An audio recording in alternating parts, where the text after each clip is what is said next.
أعوذ بالله من الشيطان الرجيم بسم الله الرحمن الرحيم.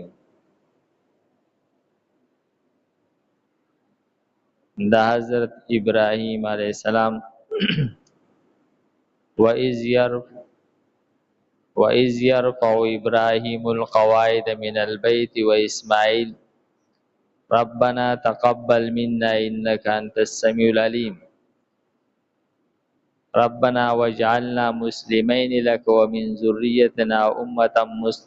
مُسْلِمَةً لَكَ. د ابراهیم علیہ السلام دعاګانې ذکر کړي. مونږ عرض کړو چې په دې کې بنی اسماعیل ته ترغیب ورکول کیږي چې دا تاسو باندې الله تعالی خصوصي مهربانيان دي. د ابراهیم علیه السلام دعاګانې دي چې په دغه رګستاني ملک کې عرب کې سره دینه چې پای کې هیڅ میوه نه کیږي او د ټولي دنیا میوه دغلت کې میلاویږي. نو تاسو د الله تعالی د نعمت شکر ادا کړئ، په نبی اخر الزمان ایمان راوړئ او بنی اسرائیل ته دا ترغیب ورکول کیږي چې نبی اخر الزمان او کعبۃ الله چې تاسو د دې د عظمت نه انکار کوئ، نو دا خو د ابراهیم علیه السلام دعاګانې دي. نو یو دعا ذکر کړله چې ابراهیم علیه السلام د بیت الله شریف بنیادونه راچوت کړل، بیت الله شریف جوړ کو. وَإِذْ يَرْفَعُ إِبْرَاهِيمُ الْقَوَاعِدَ، او یاد کاغه وخت چې اوچت کو ابراهیم علیه السلام بنیادونه من البیت د بیت الله شریف، و اسماعیل او اسماعیل علیه السلام. نو دا الله تعالی نه دعا وغوښتله چې پروردگار زمونږ دا نیک عمل قبول کی. نو هر نیک عمل او بیا چې هغه عمل څومره زیات عظیم او لوی عملی زمونږ په زیاته خرچه وشي، زمونږ په ډیر وخت ولګي، دای د پاره خاص طور باندې د الله تعالی نه دعا غوښتل، ربنا تقبل منا، پروردگار زمونږ نه قبول کا دا عمل، انک انت السمیع العلیم، یقینا تا اوریدونکې او علم والی. مونږ چې دا کم عمل وکړو دا تا واوریدو او زمونږ په زړه کې چې څه نیت دی، کم اخلاص دی، ته په هغې علیم یې. نو تا زمونږ کوتاهۍ ته مه ګوره او په خپل رحمت سره زمونږ د عمل قبول کا. ربنا وجعلنا مسلمین لک، او ابراهیم علیہ السلام فرمایل اے پروردگارا وګرځو مونږه غاړه ایښودون کی تابعدار لکه د خپل ځان. لاولی آغا د مکی دا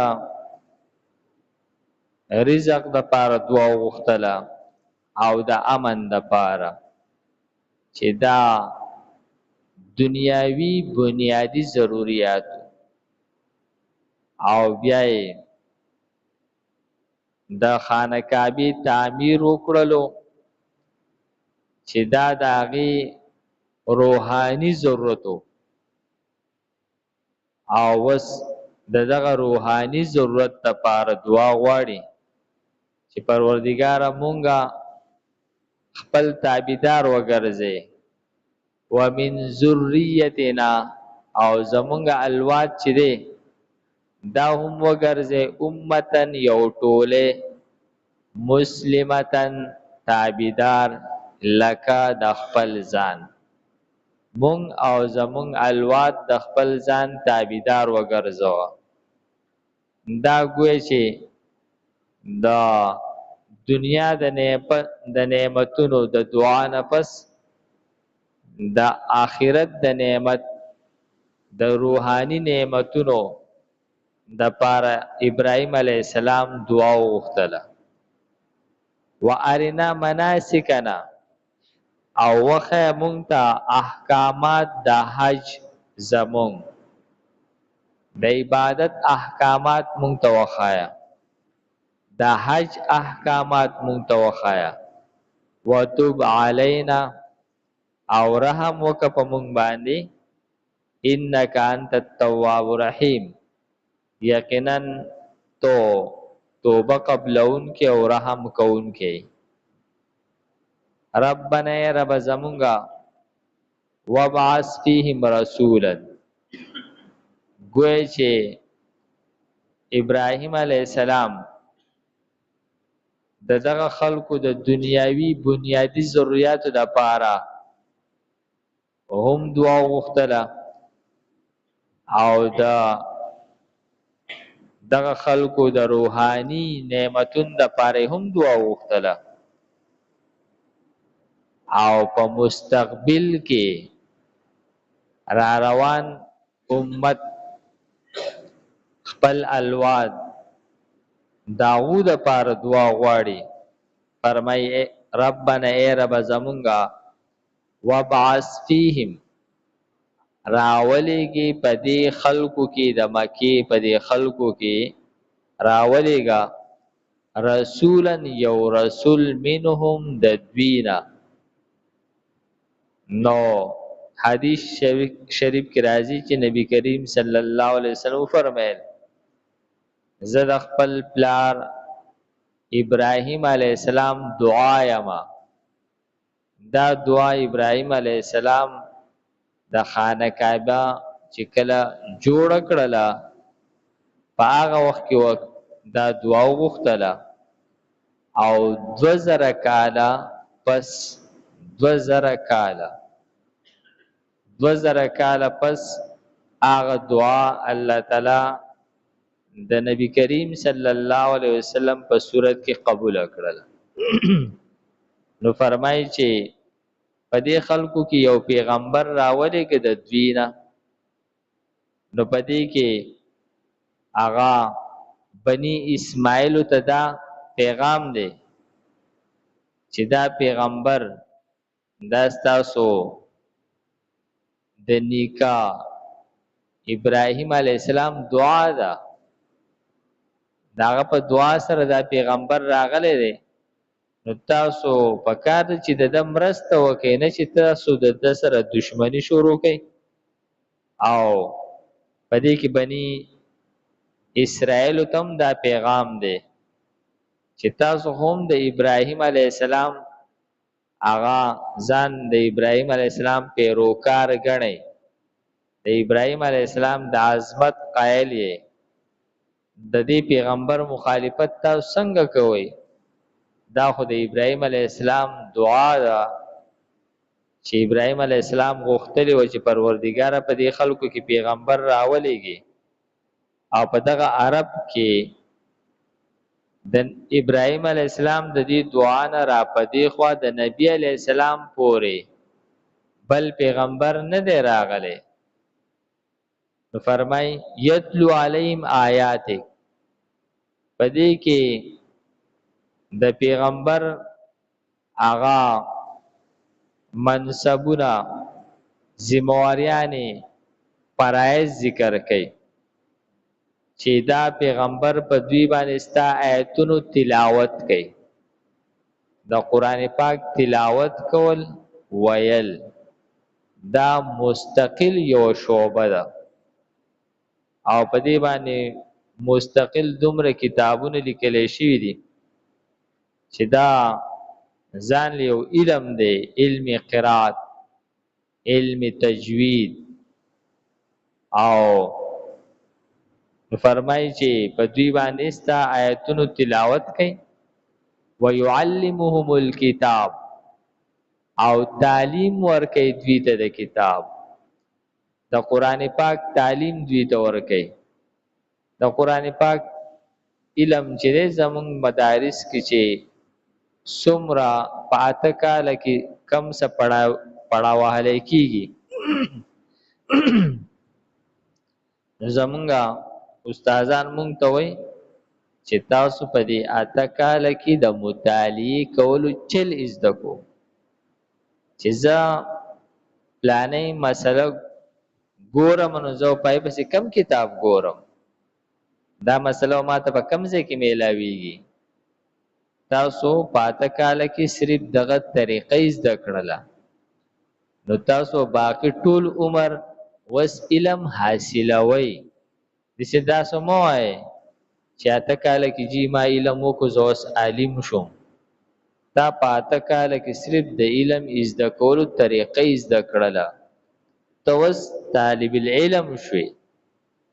نو فرمایي چې دغه اته کاله کې چې کم زنګ په مدارسو کې پڑھاویږي دا د کتاب الله د قران پاک تعلیم دی مونږ ارزو کې چې په دې اته کاله کې د دې د زده کولو صرف طریقه زده کړلې شي چې تب په قران پاک باندې څنګه پوهه کې نو د دې قران پاک الفاظ سیده کول صحیح کول او د قران پاک اغا ترجمه کول تفسیر کول د دې فقهي مسائل راوستل د دې د عقاید او مسائل علمی کلام اغا زده کول د دې په فصاحت او بلاغت باندې ځان پوهه کول د قران پاک اعجاز چې دا د قران پاک معجزه ده د دې فصاحت او بلاغت باغې ځان پوهه کول نو دا یو ډیر لوی علم دی والحکمت او دا پیغمبر دوی ته د حکمت تعلیم ورکی او حکمت دا علم حدیث ته ویل کی ويزکیهم او پاکی دوی دا پیغمبر آغا گوی چې سلورمه ذمہواری د پیغمبر منصب د یو پیغمبر ډیپټي ذکر کوي چې هغه تزکیه ده تزکیه اندرون صفا کول تزکیه ویل کېږي تخلیه او تحلیه تخلیه ویل کېږي د انسان په باطن کې چې کم نفرت پروت دی یا بغض دی حسد دی دشمنی ده کینه ده او کم چې نه بخل له او بزدلی ده پکې او شومتوب ده پکې دې ته باطنی امراض وای د دې ختمولو ته تخلیه وای دا لاولنې کاری په تزکیه کې چې دا امراض ختم کړل شي او بیا تحلیه یعنی د باطن په خو صفات سره مزین کړل شي نو آغا محبت پته کې پیدا کول د هر انسان سره او د هر زنده سری سره بیا مینه هر څوک په خلګي هر سړی وته قدرمن ښکاری د بیا څوک سپک نه ښکاری د هر چا عزت کول احترام دار چا سره په سلیقه میلاویدل په طریقه خبرې کول سخاوت شجاعت او دغه شانتی اخلاق حسنه دا دیتا تحلیه وی دا صفات په انسان کې پیدا کول دیتا تزکیه وی دا د پیغمبر د منصبون یو منصب دا دی نن سبا دې تاغا تصوف او سلوک ویلې کیږي. تصوف، سلوک، تزکیه، دا د دې نمونه دي. نو فرمای انک یقینا ته چې انت العزیز الحکیم، ته غالب حکمت والے. و اذ او یاد کا وخت یرفعو چې اوچت کو ابراهیم علیہ السلام القواعد بنیادنا من البيت د بیت الله و اسماعیل علیہ السلام ربنا ای رب زمونگا تقبل منا قبول ک زمونگا انک انت السمیع العلیم یقینا تا اوریدون کې او علم والی. ربنا ای رب زمونگا وجعلنا مسلمین لک وګرځو مونږه تابعداران خپل ومن ذریتنا او زمونږ د الوادنا امتن یو ټوله مسلمت لک تابعدار د خپل ځان وارنا او وخای مونږ ته مناسکنا احکامات د عبادت زمونږه د حج زمونږه وتوب علینا او رحم وکپون باندې انک انت التواب الرحیم یقینا تا رحم کون کے توبه قبلون کے او رحم کون کے. ربنا ای رب زمونگا وابعث ولیگ فیهم پدوی کے رسولا پیغمبر منهم ددوین یتلو چلولی علیهم پدوی باندی آیاتک آیاتنستا ویعلمهم الکتاب او تعلیم ورکی دوی تا دا کتاب والحکمه او دا حکمت ویزکیهم او پاکی دوی لرا انک انت العزیز الحکیم یقینا انت غالب حکمت والی.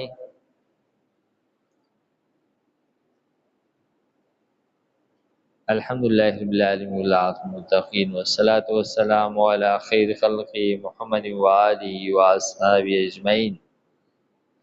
پروردگار زموږ دا ناسته په خپل دربار کې قبول کړي. پروردگار موږ ته د قرآن پاک سمجھ بوجھ را نصیب کړي. د مرګ نه مخکې موږ ته په دې باندې کامل عمل را نصیب کړي. وصلی الله تعالی علی خیر خلقه محمد و آله و اصحابہ اجمعین برحمتک یا ارحم الراحمین.